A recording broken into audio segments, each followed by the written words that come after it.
Welcome to the Banker Lamp. Please enjoy the video. In this video, I will explain how to make soufflé in an air fryer. Get ready to transform your dessert game with this surprisingly simple method. We'll walk through each step, from gathering your ingredients to achieving that perfect, delicate rise.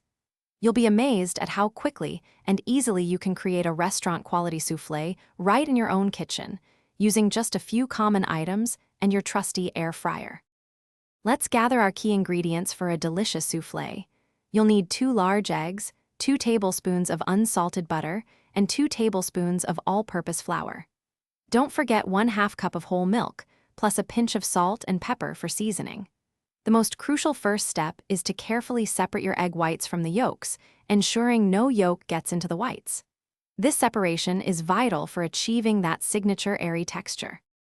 Now for the magic. Start by making a smooth roux with melted butter and flour, then gradually whisk in the milk to form a thick base.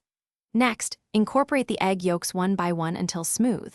In a separate bowl, beat your egg whites until they form stiff, glossy peaks.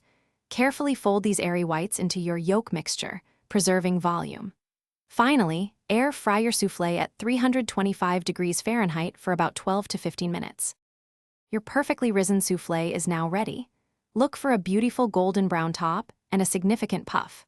A slight jiggle in the center is a good sign of its delicate, cooked consistency. Remember, soufflés are best enjoyed immediately, as they begin to deflate shortly after leaving the heat. Serve it straight from the ramekin, perhaps with a light dusting of powdered sugar or a sprinkle of fresh chives for a savory touch. Enjoy your culinary masterpiece.